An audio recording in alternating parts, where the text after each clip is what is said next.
And if you don't put your money behind it, you're probably not as serious about it. And the more you make cumulatively as a business, the more people you can help. So, the difference is whether you're actually trying to serve your community and benefit from what you do realistically, or whether you're just, being personally greedy and trying to line your own pockets. If I was really interested in just money, I would have kept doing the military thing as a contractor. I would have made a lot more money than running a jiu-jitsu academy. But for me, it's about the life filter, the chance to, spend most every day with my son, watch him grow up, and then also be able to help people in my community, see them evolve and change and become better people.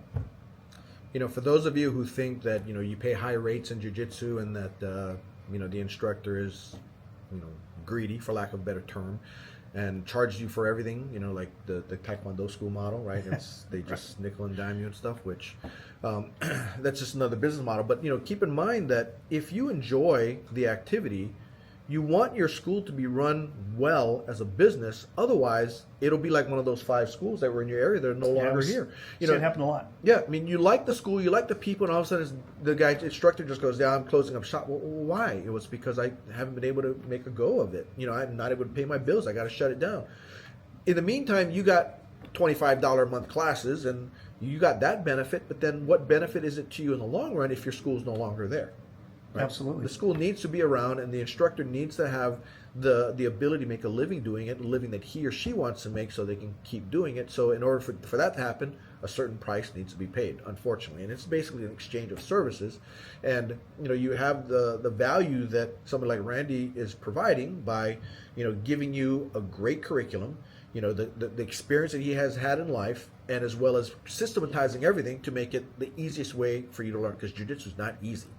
Right, but if you can make the learning part, yeah, that's right. Simple is great. Simpler the better for me, at least. Simple. Me too. But at the same time, you need to work at it. But if my school is not run well, they won't be around. And I got this firsthand from the Gracie Academy, the one on Carson Street in Torrance, and kind of saw how Horian's Academy was run. It was very professionally run. It was spotless. I couldn't even walk around there with a shirt off. I used to take my shirt off after I was done, or take my gi top off, and I didn't wear a shirt sometimes. And Horian actually pulled me aside and says, "You need to put a shirt back on or put your gi top back on, because I can't have you walking around with no shirt, because it's not professional."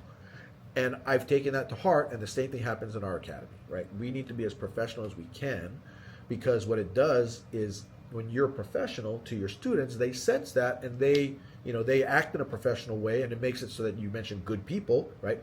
Good people do good things. They, and they allow you to have more, and you can have more students, and you can teach more people, because at the end of the day, we're just trying to share this art that we are so passionate about, and we've been doing it for decades. I think people also sometimes don't, realize that what we're really dealing with is education, and you can get an education anywhere. You can go to a community college and get a great education.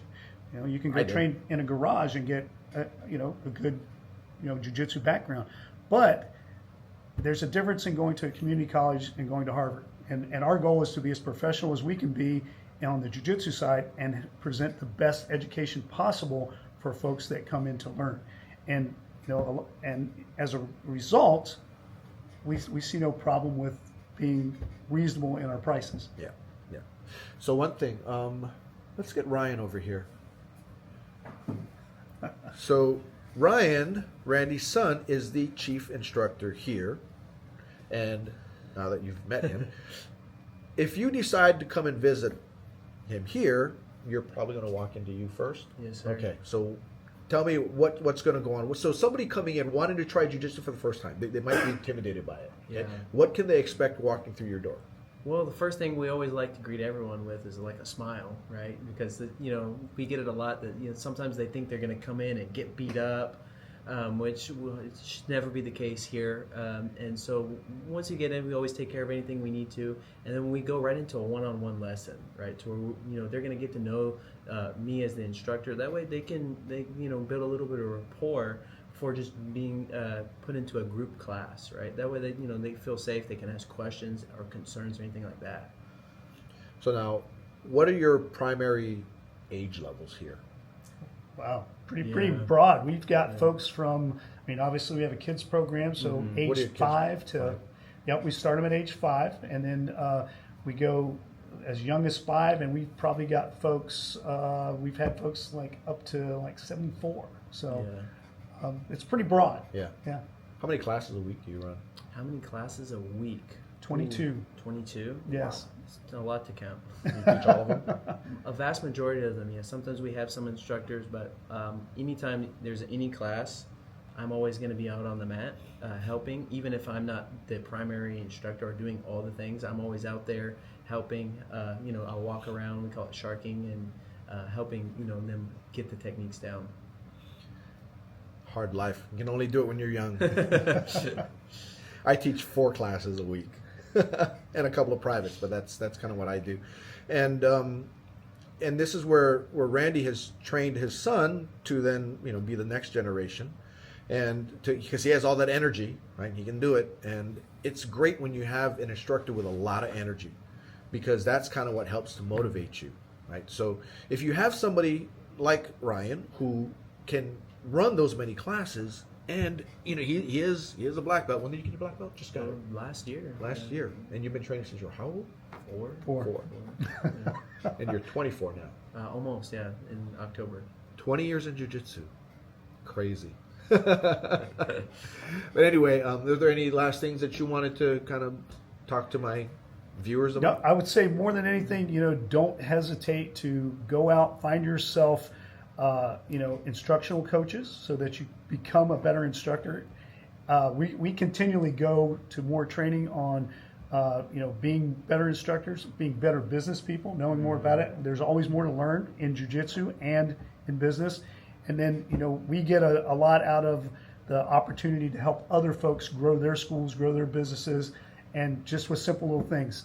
And, so if anybody needs help with that, wants help, contact us. I run a program called Going Commando Coaching where I work with folks. And what I do is I take the military concepts that we use to build all these systems and develop leadership so that you can run academies or anything else and help people do that with their own businesses, whether it's martial arts or other stuff. Well, I've been here 3 times, and any of you in the area that wants to come here and train, you're perfectly safe here, and you're going to learn some pretty good stuff. So anyway, I want to thank you. Thank you. A pleasure, sir. All right. Thanks, everyone, for joining us. Happy training. Bye now.